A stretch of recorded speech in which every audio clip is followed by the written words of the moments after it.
안녕하세요. 오늘 소개할 책은 나는 7년 동안 세계 최고를 만났다. 바로 이 책입니다. 페이지는 437페이지이고요. 생각보다 조금 두껍습니다. 그리고 발행은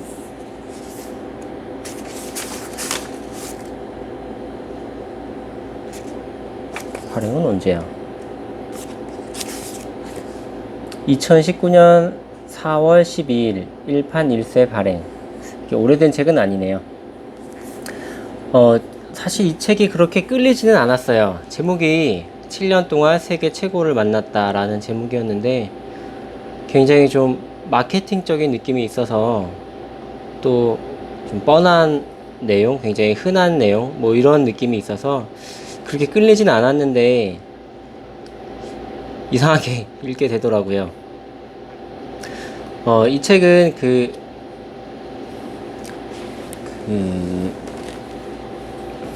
남가주 대학교 그 의과대학에 간 한 학생이, 그러니까 우리로 치면 그냥 20살짜리 대학교 1학년 학생이 이런 생각을 합니다.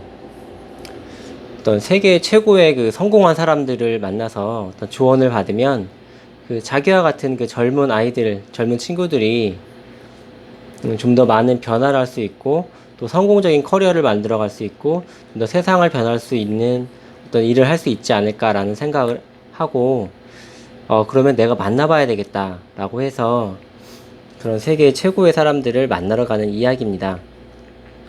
자기계발서 같기도 하고 자기계발서 같기도 한데 어떻게 보면 에세이에 더 가까워요.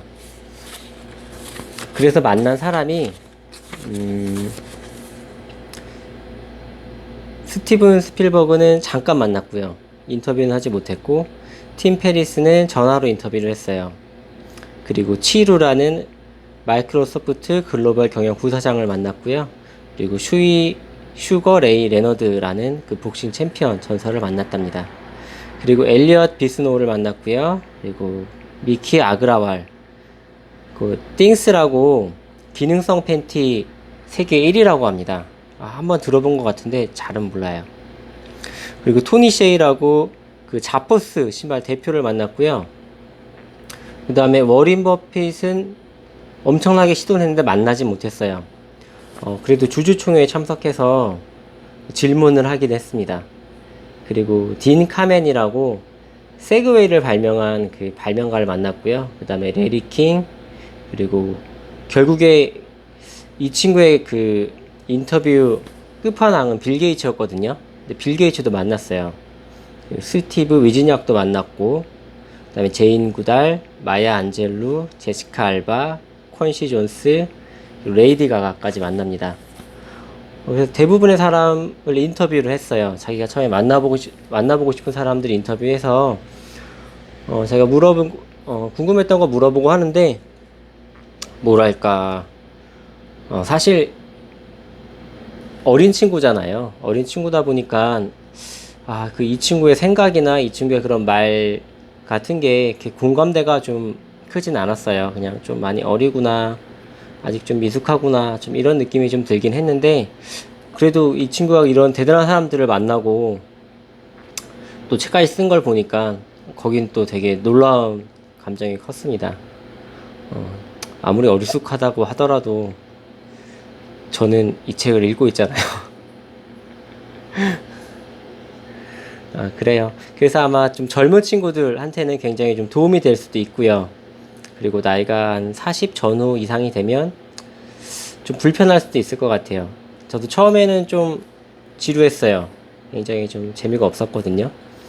내가 이걸 왜 읽고 있나 싶었는데 읽다 보니까 이 친구가 이런 그 굉장히 유명한 사람들을 만나러 가는 그 과정이 굉장히 놀랍고 흥미로웠어요.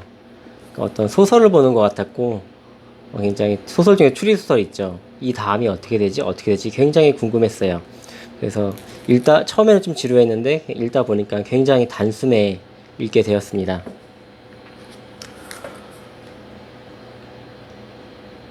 그래서 저자의 요지는 그거예요.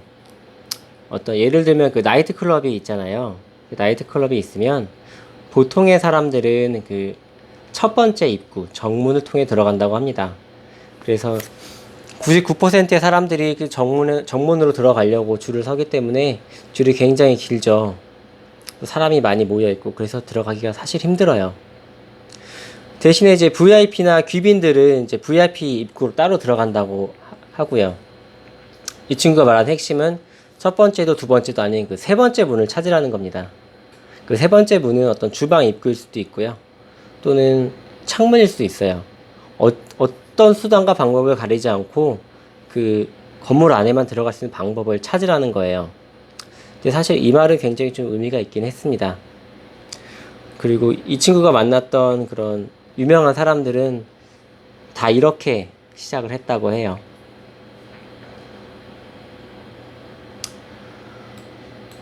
그럼 책을 좀 간단히 소개해 드릴게요.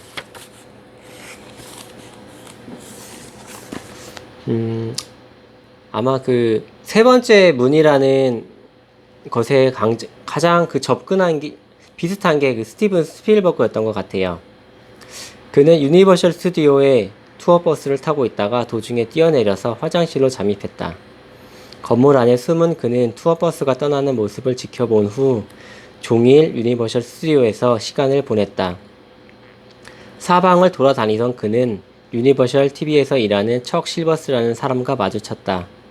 두 사람은 잠시 이야기를 나눴다. 실버스는 스필버그가 감독 지망생이라는 사실을 알고 3일짜리 출입증을 주었다. 스필버그는 사흘 내내 유니버셜 스튜디오를 찾았을 뿐 아니라 4일째에도 방문했다. 다만 이번에는 정장 차림에 아버지의 서류 가방을 들고 왔다. 그는 게이트로 걸어가 손을 흔들며 경비원에게 안녕하세요라고 소리쳤다. 경비원은 같이 손을 흔들기만 했다. 이후 3달 동안 같은 일이 반복되었다. 그렇게 안으로 들어온 스필버그는 영화계 스타나 영화사 임원들에게 다가가 점심을 같이 먹자고 말했다. 또한 녹음실로 숨어 들어가거나 편집실에 앉아서 최대한 많은 정보를 흡수했다. 당시 그는 영화학교에 지원했다가 떨어진 처지였다. 내가 보기에 그것은 스스로 영화를 공부하는 나름의 방법이었다.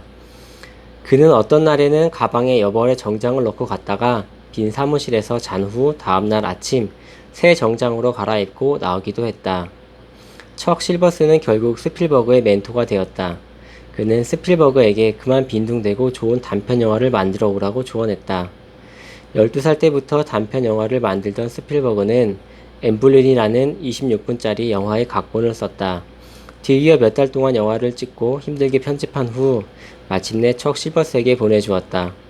영화는 실버스가 보면서 눈물을 흘릴 만큼 수작이었다. 실버스는 영화를 보고 나서 유니버셜 TV 제작 부분 부사장인 시드 샤인버그에게 전화를 걸어 이렇게 말했다. 부사장님, 보여주고 싶은 게 있어요. 지금 여기 쌓인 영화만 해도 엄청나. 오늘 자정까지 퇴근할 수 있을지 모르겠어. 그래도 영사실로 보낼 테니까 오늘 밤에 꼭 보세요. 그 정도로 좋아? 네, 정말 좋습니다. 부사장님, 안 보면 다른 방송국에 뺏길 겁니다. 시드 샤인버그는 엠블린을 보고 나서 바로 스필버그에게 만나자고 요청했다. 스필버그는 급히 유니버셜 스튜디오로 달려갔다.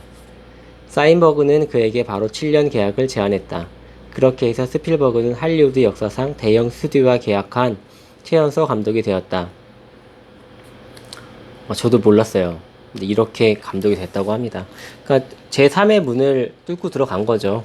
들어갈 수 없는데 몰래 잠입해서 운 좋게 출입증을 만들고 사람을 사귀어서 자기의 재능을 또 보여줄 수 있는 자리를 또 만들고 또 그걸 계속 연결을 시켜서 자기의 능력을 보여주는 것. 제3의 문하고 딱 어울리는 사람이에요. 그리고 팀 페리스하고 만난 이야기인데요. 그로부터 시간이 많이 지난 후 페리스가 수락한 진짜 이유를 너무 뒤늦게 알게 되었다. 그는 도너스 추즈 대표에게 전화를 걸어서 도대체 내가 왜 그러는지 물었다.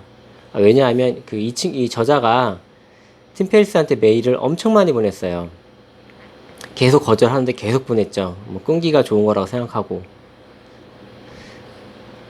감사하게도 도너스 추즈 대표는 내가 투박한 면이 있어도 착한 학생이라고 말해주었다.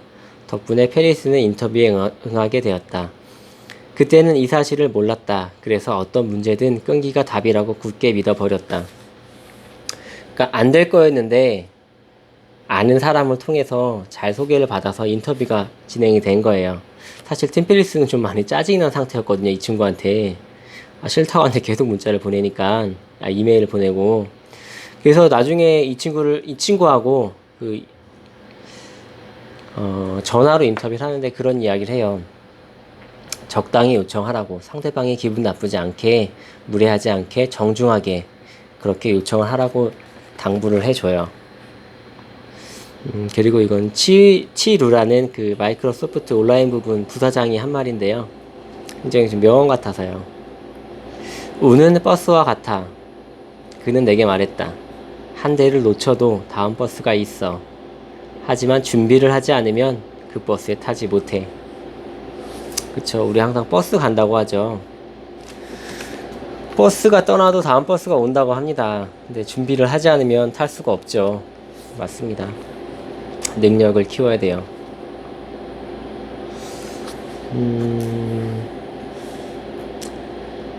그리고 이거는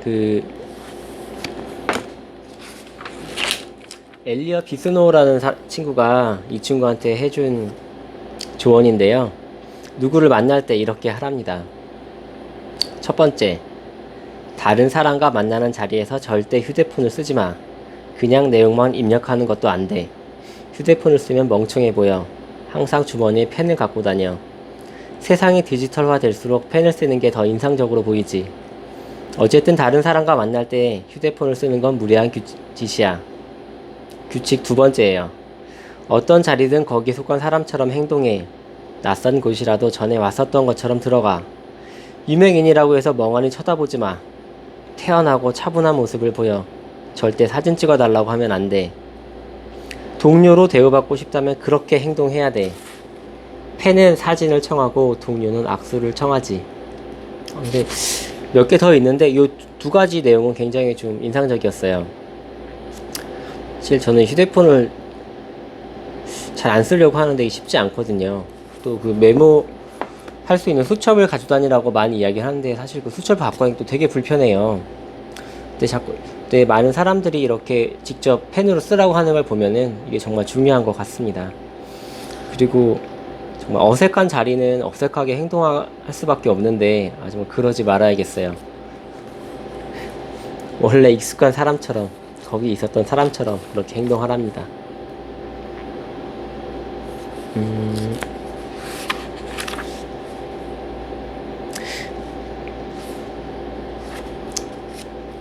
이것도 아까 그 친구가 한 말인데요. 엘리엇이라는 친구요. 대다수의 사람들은 선형적인 삶을 살아. 대학에 가고 인턴 생활을 하고 졸업하고 취직하고 승진하고 해마다 휴가 갈 돈을 모으고 다음 승진 때까지 일하고 평생 그렇게 살지. 천천히 예상 가능한 단계를 밟아.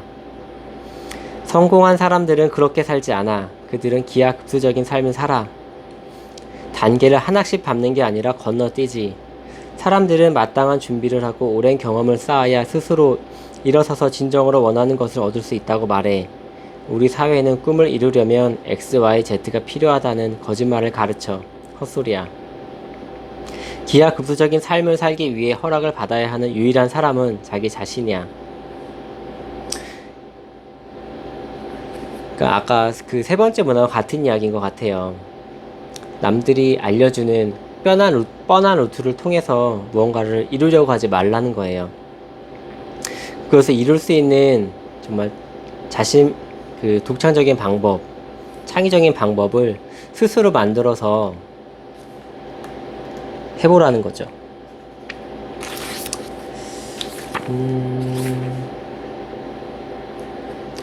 그리고 이거는 자포스 대표가 한 말인데요.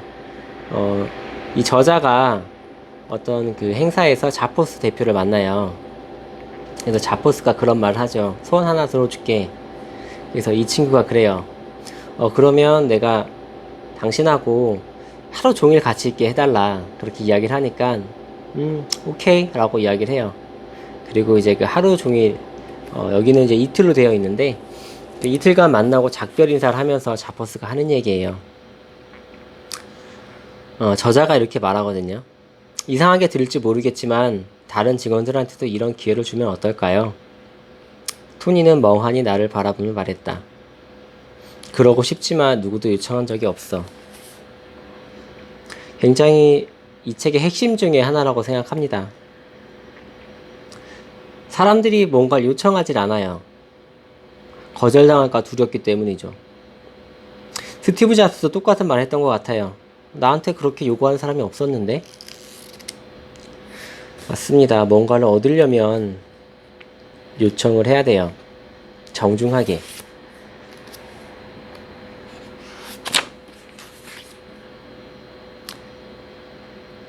비즈니스는 사격이 아니야. 하나의 표적에 집착한다고 해서 되는 게 아니라고. 최대한 많은 표적을 노려서 어느 게 맞는지 봐야 해. 빌 게이츠와의 인터뷰를 마지막으로 추진한 게 언제야? 몇 달 전이요. 레이디 가가 인터뷰를 마지막 추진한 게 언제야? 몇 달 전이요. 버핏과의 인터뷰를 마지막 추진한 게 언제야? 그건 매일 추진하고 있어요. 그게 문제라니까. 파이프라인을 만들어서 다른 표적도 같이 노려야 해. 비즈니스는 사격이 아니야. 이 친구가 그 끝판왕으로 이제 두 명이 있었거든요. 워렌 버핏하고 빌 게이츠예요. 근데 이제 빌 게이츠는 계속 막혔어요. 그러니까 될 듯 하면서 막혔기 때문에 어느 정도 단계를 밟고 있었고, 워렌 버핏은 맨 땅에 헤딩이었어요. 계속 비서한테 메일을 보냈거든요. 그러느라 이제 다른 사람들의 신경을 못 쓴 거죠. 그때 이 친구가 이렇게 이야기를 하는 거예요. 비즈니스는 사격이 아니라고. 그러니까 일단은 여기저기 막 쏴보라는 거죠. 뭐가 터질지 모르니까. 이건 세그웨이 개발자가 한 말이에요. 최소한 어떤 개구리에게 입을 맞춰야 할지 몇 가지 조건이나 점검 목록을 말해줄 수 있나요? 알았어. 카멘이 말했다. 중요한 건 이거야. 무한한 실패의 방식을 모조리 소진하기보다 불가능하다는 사실을 증명하는 게 나아. 이게 굉장히 좀 저는 인상적이었어요. 노력이 좋다. 노력해야 된다. 끝까지 1m만 더 파면 금이 나온다. 뭐 이런 얘기를 많이 하는데, 반대로 불가능하다는 사실을 증명하려 들면 어쩌면 뭐 그것도 빠른 길은 아니겠지만 더 시간이 절약될 수 있는 길이 아닌가라는 생각이 좀 들었어요. 그리고 또 수십억 마리의 개구리가 있을 수 있지만 그 종류는 10가지에 지나지 않을 수도 있어. 이게 두 번째 조언이야. 이 종류의 개구리와 저 종류의 개구리에게 입을 맞춰야지. 모든 개구리에게 입을 맞추려고 하면 안 돼. 얼마나 많은 종류의 개구리가 있는지 파악한 다음 각 종류별로 입을 맞출 방법을 찾아야 해. 그쵸. 무작정 맨 땅에 헤딩 하는 것도 좋지만 가급적이면 좀 전략을 짜서 하라는 것 같아요.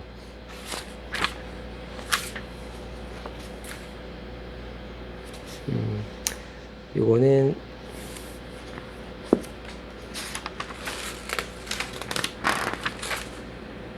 레리 킹이라는 굉장히 좀 아마 토크쇼를 오랫동안 진행했던 유명 인사인 것 같아요. 젊은 인터뷰어는 우리의 스타일을 모방하려 할 때 왜 우리가 그런 스타일을 갖게 되었는지 생각하지 않아. 그 이유는 그런 스타일이 우리한테 가장 편안하기 때문이야. 우리가 편안해야만 초대 손님도 편안해져. 그래야 좋은 인터뷰가 나오지. 특별한 비결은 없어. 자기다운 데는 비결이 없어. 이것도 굉장히 좀 중요한 말이죠. 사람마다 성공하는 방식은 다 달라요. 근데 이렇게 보면 나도 저렇게 따라하면 꼭 성공할 것 같거든요. 근데 나는 그 사람이 아니잖아요. 그렇다 보니까 그 사람의 그 강점과 약점이 저랑은 다르죠. 우리랑은 달라요. 그렇기 때문에 어느 정도 모방은 좋지만 똑같이 따라해서는 절대 성공할 수가 없죠. 물론 어느 정도 모방은 필요해요. 필요한데 이제 그 성장을 해 나가면서 자신만의 스타일을 만들어 가야죠. 굉장히 많이 하는 조언 중에 하나죠. 네 스타일대로 해라. 그리고 이분이 했던 말인데요. 문을 두드렸다는 게 무슨 뜻이에요? 라고 물었어요. 레리는 유치원생을 보듯 나를 바라보았다. 그는 테이블 주먹을 두드리며 이라고 말했다. 비유가 아니야. 레리는 여러 방송국의 문을 두드리며 자기 소개를 하고 일을 시켜달라고 부탁했어. 그때는 다들 그랬어. 할 수 있는 게 그것뿐이었어. 이력서도 없었고 대학도 가지 않았으니까. 그때는 그랬다는 걸 알겠어요. 하지만 지금이라면 어떻게 하시겠어요? 마찬가지야. 문을 두드릴 거야. 두드려야 할 문은 전부 두드려야지. 두드릴 곳이 많을 거야. 새로울 건 없어. 지금은 인터넷이 있지만 전송 방식 말고 새로운 건 없어. 인간의 본성은 바뀌지 않았어. 칼은 여전히 사람이 최종 결정을 내린다고 설명했다. 그의 말에 따르면 마주보고 대화해야만 진정성을 알 수 있으며 이메일로는 같은 말을 해도 직접 하는 대화와 같을 수 없었다.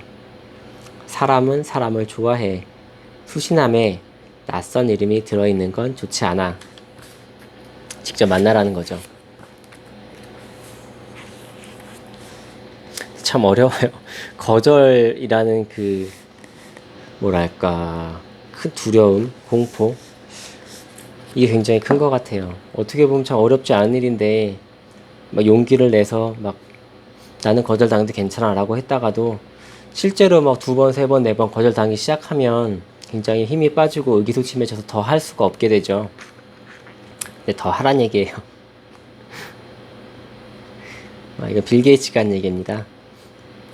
IBM과 맺은 계약에서는 다소 적은 이익을 남겼지만 그 후 다른 회사들과 맺은 계약에서는 더 많은 이익을 남겼지. 게이츠는 현금보다 더 가치 있는 대가를 원했다. 바로 전략적 위치 선점이었다. 돈을 많이 벌어도 미래에 도움이 되지 않는 계약보다 지금 당장은 적게 벌어도 앞으로 더 많은 계약을 맺도록 해주는 계약이 더 나았다. 교훈은 명백했다. 단기적 이익보다 장기적 위치 선점을 선택하라는 것이었다. 같은 이야기를 아마 워렌 버핏도 해요.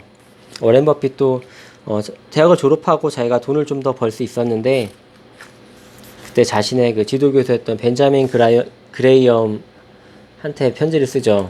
자기 써달라고. 자기 무보수로 일할 테니까 같이 일하게 해달라고 해서 결국은 같이 일하게 됩니다.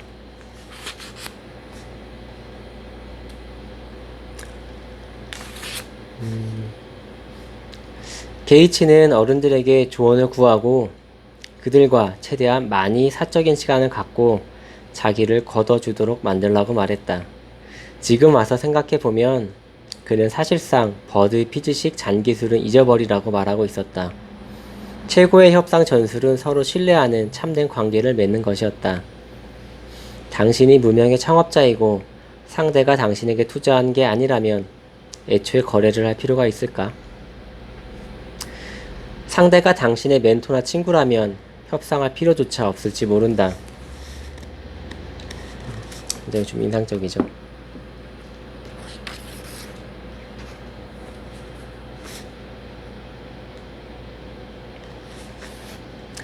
아까 그 엘리엇 비스노우라는 친구가 어떤 서밋, 그러니까 컨퍼런스를 하거든요. 굉장히 유명한 사람들만 그 하는 비공개 서밋이에요. 근데 그때 한 에피소드를 지금 설명해주고 있어요. 내가 모든 답을 줄 수는 없어. 대신 사례를 하나 들게. 우리가 워싱턴 DC에서 서밋 컨퍼런스를 열 때 기조연설을 할 사람을 구할 수 없었어. 다들 바빴지. 톰스의 브레이크 미코스키는 참석할 수 없다고 했어. 정말 심각한 상황이었지. 그래서 더 크게 생각하기로 했어. 그때 떠오른 사람이 빌 클린턴이었어. 우리는 다르게 생각했어. 클린턴 재단을 위해 기금 마련 행사를 열었으니 마땅히 클린턴이 와야 한다는 거였지. 클린턴을 섭외한 후에는 이미 참석을 거절한 러셀 시몬스에게 연락해서 소개말을 해줄 수 있는지 물었어. 그랬더니 이번에는 하겠다고 하더군. 그 다음 우리는 테드 워너가 워싱턴 DC에 오는 일정과 행사 일정을 마쳤어. 덕분에 테드 터너한테도 승낙을 얻었지. 블레이크 미코스키는 여전히 다른 일 때문에 안 된다고 해서 그가 존경하는 테드 터너와 간단한 질의응답 시간을 가져달라고 요청을 바꿨어. 그랬더니 좋다고 하더군. 이런 식으로 거절하기 힘든 제안을 해야 해. 굉장히 똑똑한 친구예요. 제안이 그래요. 나는 뭔가 필요하고 상대는 뭔가 줘야 되는 거잖아요. 근데 그러면 관계가 이루어지지가 않죠. 나도 뭔가를 줄 수 있는 게 있어야 돼요. 상대가 거절하지 못하는 상황을 만들거나 그 상황을 계속 생각하라는 거예요.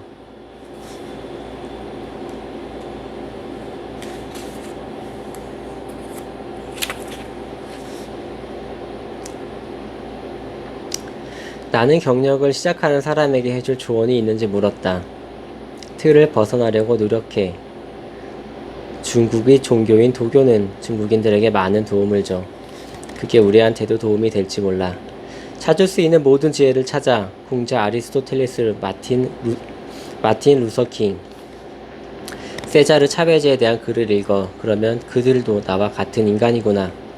똑같은 상황은 아니지만 일부분을 보고 배울 수 있겠어 라고 생각하게 되지 않겠니? 삶을 한정하지 마. 나는 85살이지만 이제 막 시작한 기분이야. 인생은 아무리 길어도 짧을 수밖에 없어. 시간이 많지 않아. 어서 움직여.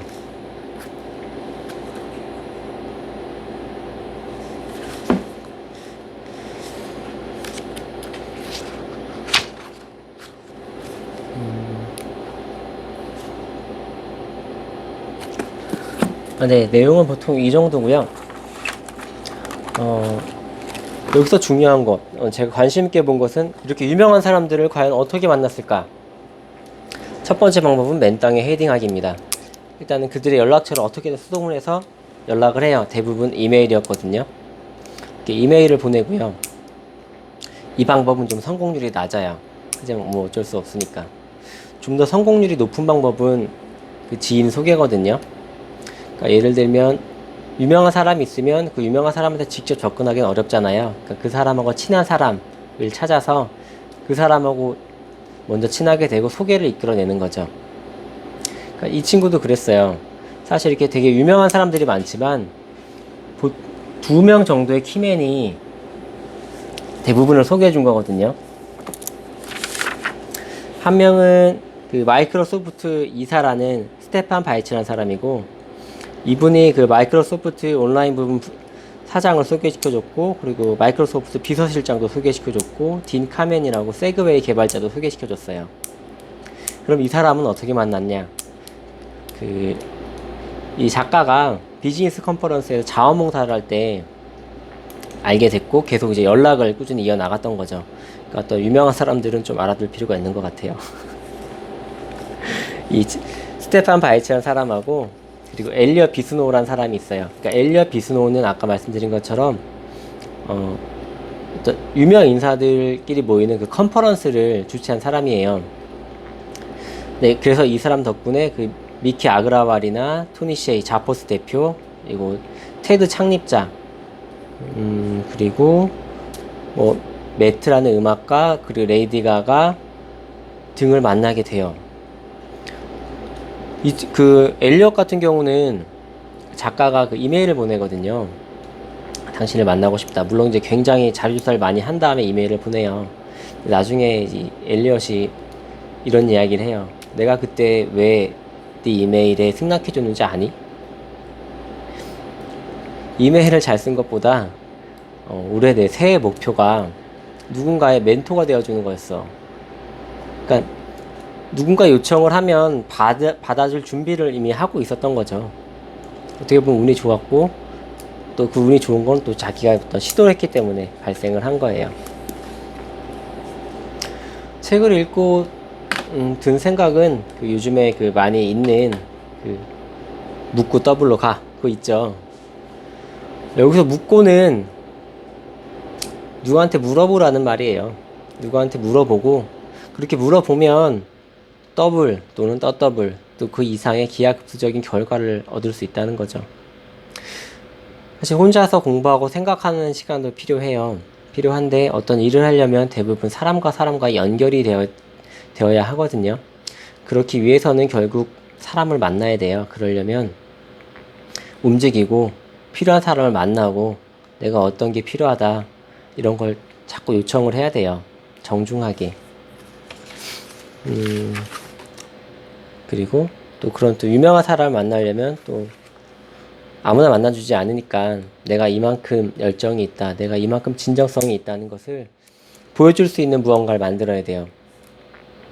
어떤 뭐 경력이 됐던, 어떤 스펙이 됐던, 어떤 인맥이 됐던, 커리어가 됐던, 기록이 됐던, 또는 뭐 신문 기사나 아니면 뭐 잡지에 소개가 되든, 아니면 자기가 이만큼 뭐 블로그나 SNS에서 이만큼 무언가 썼든, 무언가 계속 흔적을 남겨서 누군가가 아, 이 사람이 이렇게 얘기하는 게 진짜네? 이 사람 정말 믿을 수 있네? 이런 상황을 미리 좀 많이 만들어 놔야 돼요. 유명하지 않은 사람은 또는 이렇게 덜 바쁜 사람들은 좀 만날 수 있겠지만 되게 유명한 사람 만나려면 이런 준비도 좀 사전에 필요할 것 같아요. 오늘 영상은 여기까지 하겠습니다. 감사합니다.